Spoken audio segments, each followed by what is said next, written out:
సర్పంచ్ ఎన్నికల రిజర్వేషన్లలో బీసీలకు అన్యాయం జరగలేదని మంత్రులు సీతక్క, పొన్నం ప్రభాకర్, భట్టి విక్రమార్కలు మాట్లాడటం హాస్యాస్పదంగా ఉందని బీసీ సంక్షేమ సంఘం అధ్యక్షులు, రాజ్యసభ సభ్యులు ఆర్ కృష్ణయ్య అన్నారు.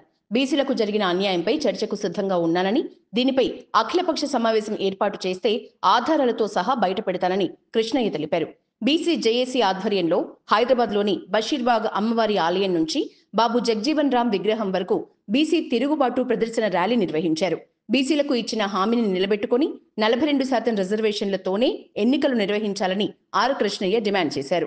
బీసీలు క్షమించారని చెప్పి ప్రభుత్వాన్ని హెచ్చరిస్తున్నాం.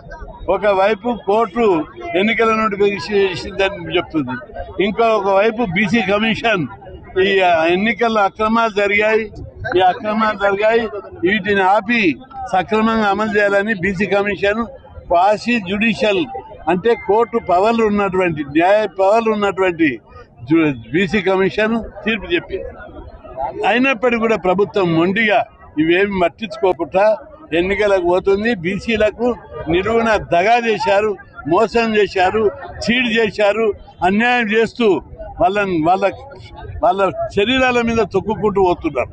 ఇది మేము భరించము, దీనికి తప్పనిసరి ప్రతీకారం తీసుకుంటామని చెప్పి అందుకే ఈరోజు పోరు యాత్ర, బీసీల తిరుగుబాటు యాత్ర, ఈ తిరుగుబాటు యాత్ర ద్వారా ఈ ప్రభుత్వానికి తగిన గుణపాఠం నేర్తామని చెప్పి హెచ్చరిస్తున్నాం.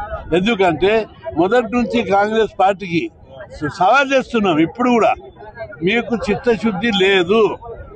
అడుగున ఎన్నికలు పెట్టినప్పటి నుంచి ఇప్పటిదాకా చూస్తుంటే ప్రాసెస్ ఈ 42% రిజర్వేషన్లు పెట్టాలనే చిత్తశుద్ధి ప్రభుత్వానికి లేదు.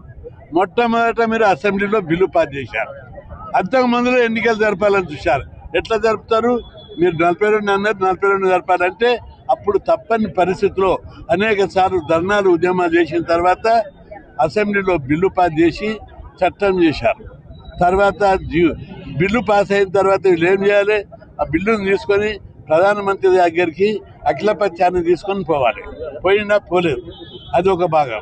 అంతేకాదు పార్లమెంట్లో వీళ్ళకి నిజంగా చిత్తశుద్ధి ఉంటే పార్లమెంట్లో కాంగ్రెస్ పార్టీ అలయన్స్ కు మిత్రపక్షాలకు కలిపి 236 మంది ఎంపీలు అంటే మామూలు ముచ్చట కాదు. అది ఒక బీహార్ ఓటు చోరీ విషయంలో నెల రోజులు మొత్తం పార్లమెంటును బహిష్కరించారు.